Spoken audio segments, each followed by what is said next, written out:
right now, it's quite clear that there's little doubt that sustainability, if done right, is still a massive undertaking. You've already said that. But I guess the problem is, how do companies actually get the right balancing act correct, given that so many are still in the midst of a massive digitalization process? Now, both are business enablers, but in today's world, is sustainability, and it covers a point you said earlier, more of a business accelerator, in your view? I think it is, but I think also, obviously there are low-hanging fruits when it comes to sustainability as well. Because for me, in many aspects, sustainability have sort of two sides to it. One is basically just common sense. We've come from a period where energy, etc., just made us more wasteful. Obviously, if you had a more sustainable business, it's a more well-run business.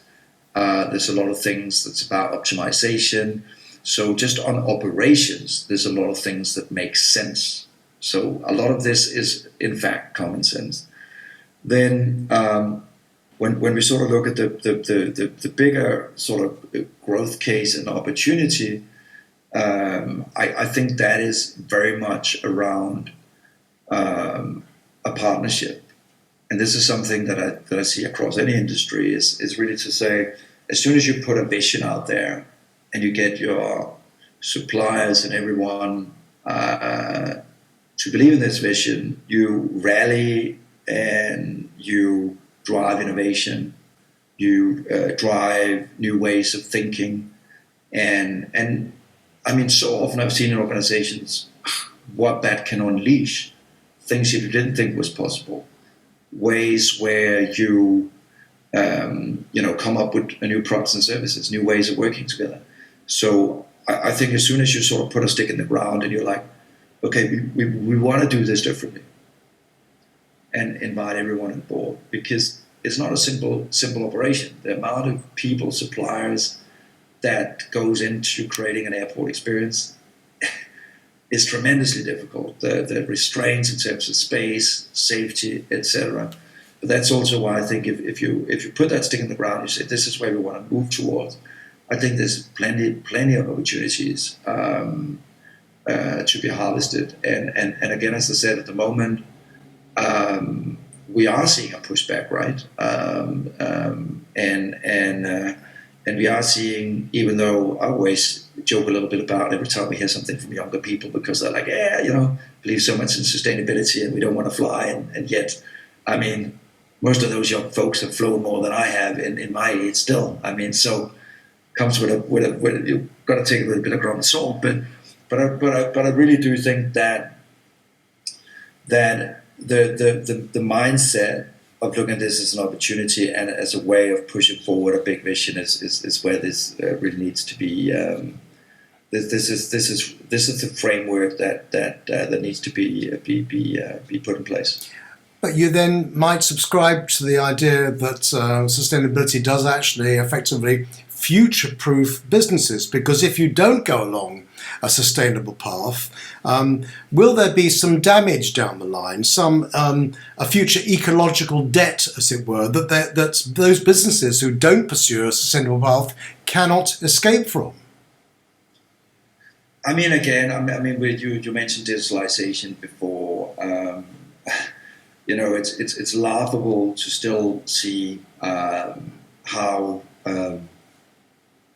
slow the sort of airports and travel retailers, etc., have been in embracing a lot of those digital possibilities. Finally, we are obviously seeing more and more the benefits from that. Obviously, we will see the same from sustainability.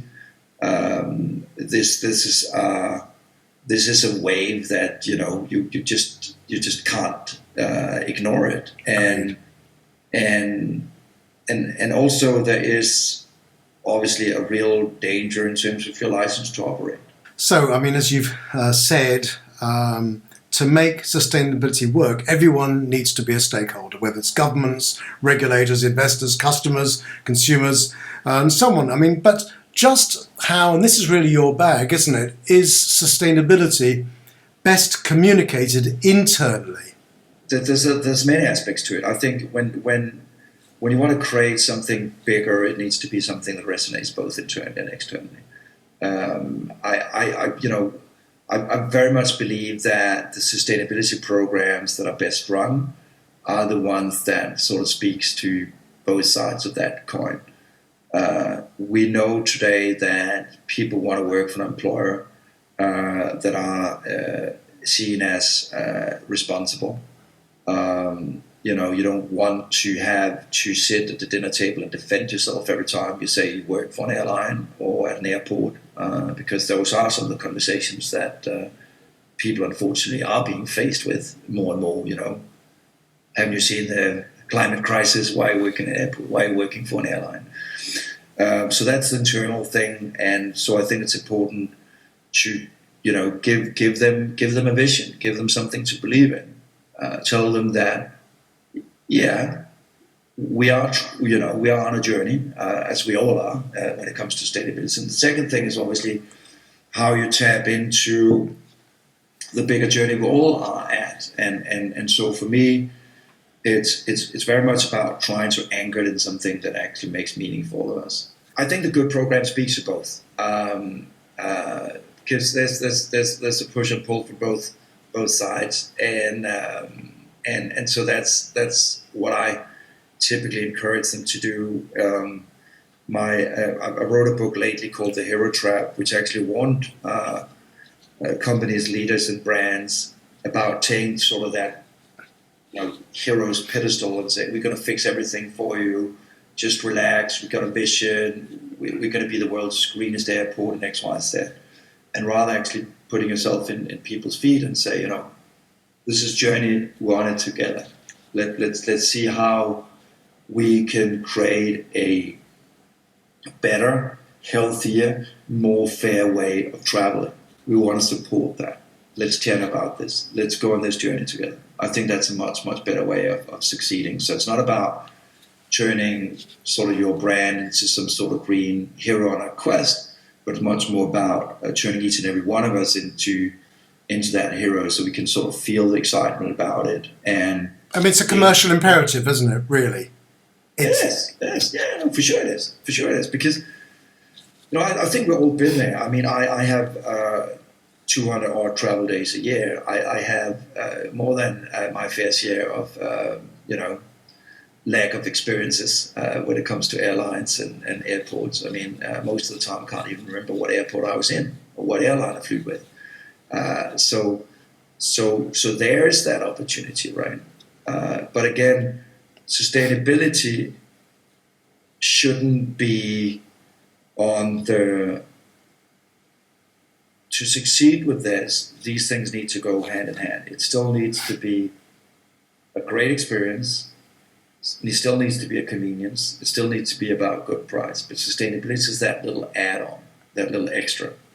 I like your quote when you say that marketing is from Mars and sustainability is from Venus. Would you care to explain that? Oh yeah, I think we touched on it a little bit. I think the problem is it's really two worlds. So not only are we faced with this idea about how to make something sustainable while growing the business, which seems contradictory, but the two planets in terms of how you communicate this are really, really pivotal, because in the world of sustainability, everything is very complex. It needs to be about measurement, and nothing is black and white. I mean, and the problem about that is that we human beings, we don't work that way. We want to simplify things. So when you want to communicate these things, you need to think about how can you make them emotional, simple, and visual. So when you want to communicate your programs, when you are a travel retailer and you want to guide people towards maybe a greener, healthier choice, you really need to think about this. You need to take this very complex measurable, tough messages and turn them into something that's compelling, visual, and emotional. It's kind of like if imagine an airport and you didn't have those simple arrows and stuff like that, but instead of go left, go right, you wouldn't be able to find your way in the airport. So you really need to sort of make it that simple. And people can say, okay, a little green shelf isn't that stupid, but sometimes it just needs to be that simple for people to actually act on this. So it's not an easy balancing act. I know a lot of people have been quoted for this, Paulus and Mark Twain, etc. But it really rings true. He said, if I had more time, I would have written a shorter letter. Hmm. So I really encourage everyone that are doing these things to really take an abundance of time to really think about how you can make this simple, visual, and actionable and emotional. As you said earlier, I mean, there are different shades of green, aren't there? And this is a difficult question because of that. I mean, if I could get you to rank the following sort of sustainability drivers, what order would you put them in and why? I mean, climate action, CSR, circular economy, ESG. Am I missing anything? you know, when you talk about tokenism earlier, I think what tends to happen when you do this little exercise is you end up with tokenism. Because you end up brands embracing things like ocean plastics because that's talk of the town, or you end up putting solar panels all over the airport just to sort of signal that you're on a path towards renewable energy, even though the truth of the matter might be that those solar panels only provide 1 to 2% of your energy mix for that airport. So it's a load of nonsense. But so for me, the key thing is to obviously think about what are the impact that you're having, negative, positive. Are there things where you can pivot people in a better way, open their eyes for healthier living, more sustainable living? I think that's a really, really good starting point. What are the negative impacts you have? Take a look at them, see how you can mitigate those, rather than being like, you have a climate footprint like this, and then you start talking about, look at that. We have sheep grazing in Charles de Gaulle's. Doesn't really doesn't really weigh up or balance out. So I think I would always warn any brand company to cherry pick on these things and just take what's most popular, but really do your due diligence and make sure that this is something that matters. And another thing is, still, there's a lot of education in this space. There's a lot of things that we haven't heard about, that we don't know. And in that sense, I think sometimes this is also a bit of confidence to actually have the guts to go out and say, this is something we believe is important to talk about. I think a lot of people are talking about this. This is what we want to talk about. And so sometimes it is, in fact, to talk about the elephant in the room, even. Because by the end of the day, people still jump in an airplane. People still go on the little weekend trip. So it's not that it's only the fault of the airlines, one airport, that there's that need. And so sometimes it's offering other alternatives like KLM and saying, maybe you've got to think twice about this before you jump in an airplane. Maybe it is better with going by train in this instance. So I avoid the cherry picking, and then also live up to your role as an educator, because there's a lot of things that we want to know about travel, and where the airports, the travel retailers, etc., have a tremendous opportunity in telling us something new. Okay, I don't think you actually answered the question.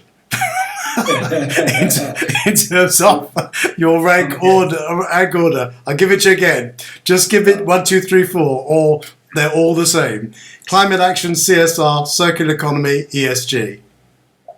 Yeah, I mean, obviously, climate action is the one important topic. It's taken a while, in fact, to make that a key topic. Also because typically it has been a lot of the social things that have gathered the most importance and prominence. I mean, the diversity agenda has been massive, so probably Yes. I would say that is the number two, and obviously a real opportunity for airports as well to be a diverse employer is I think key, and also in terms of, as we talked about, when you think about suppliers, etc.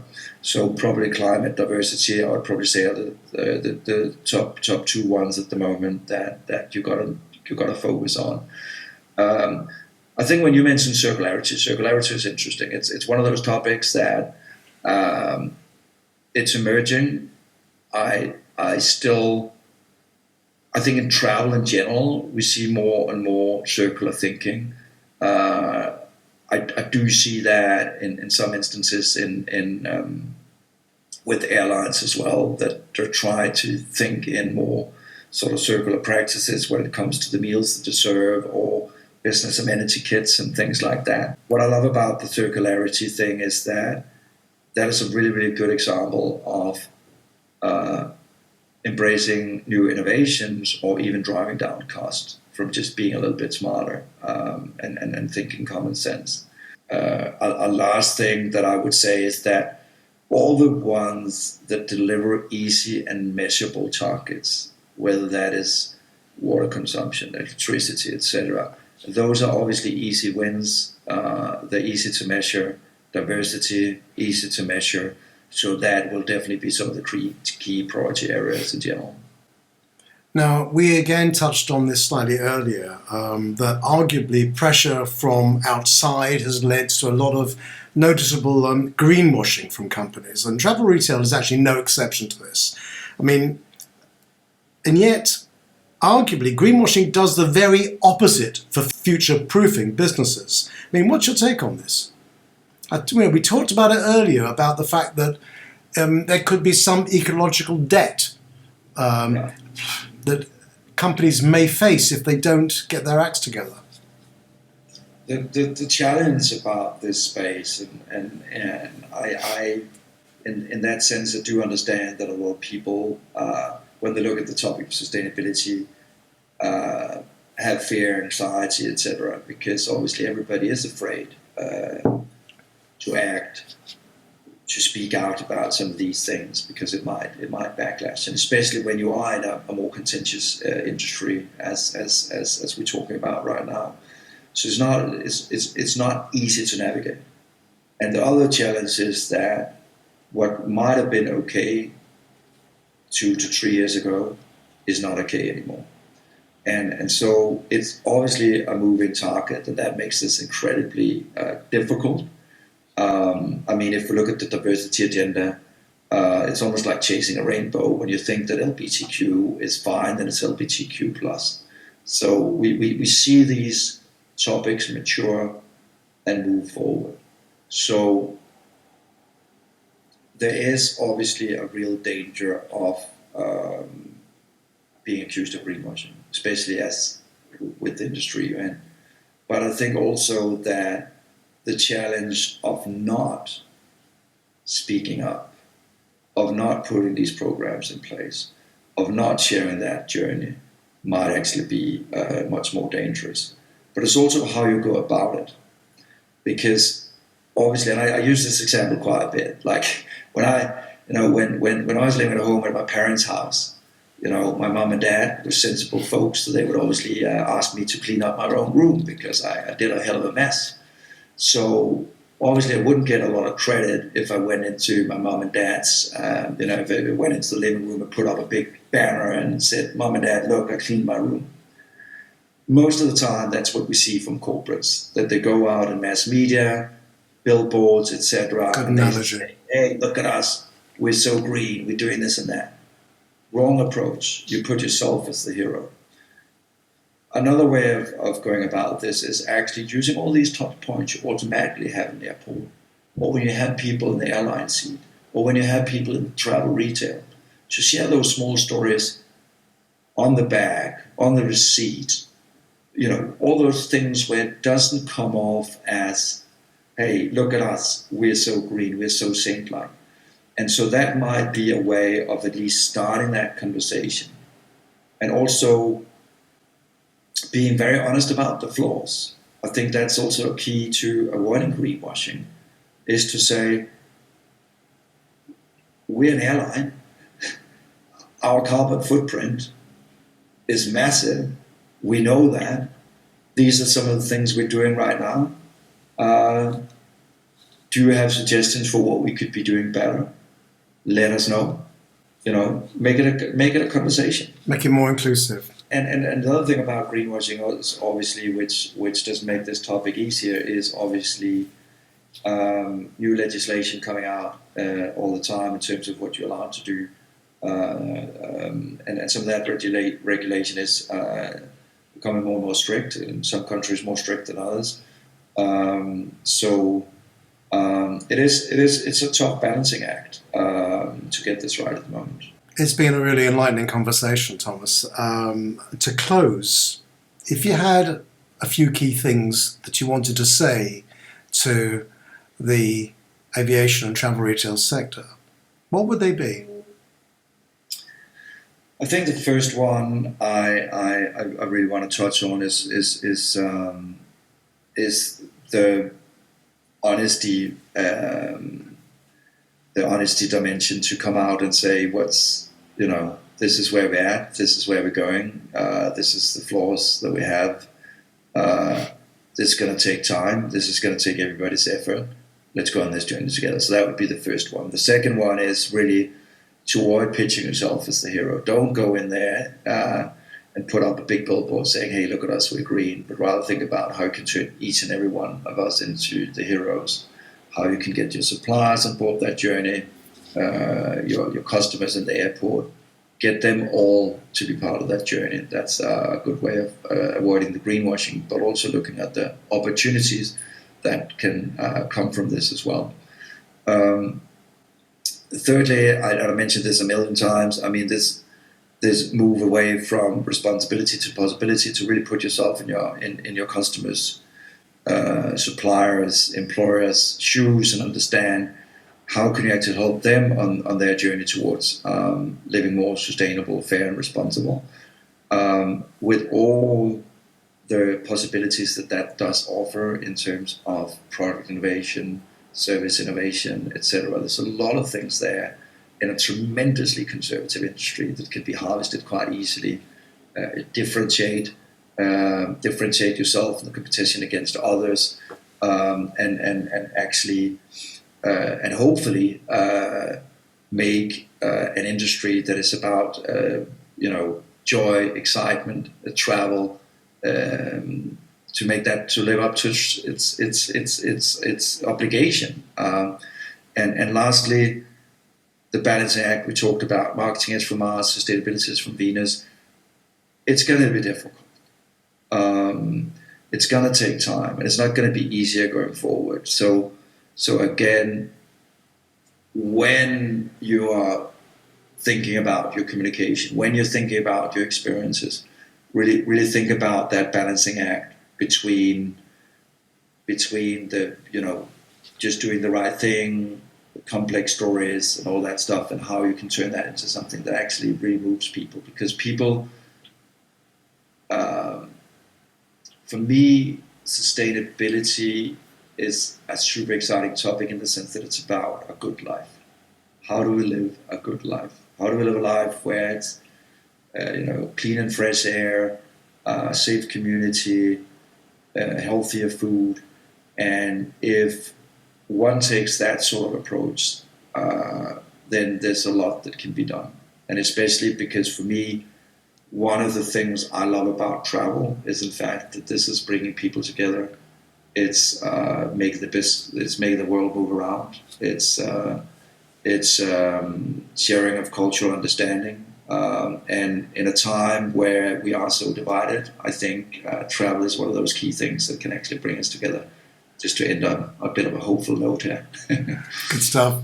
Thomas, thank you for your time. Much appreciated. Thank you.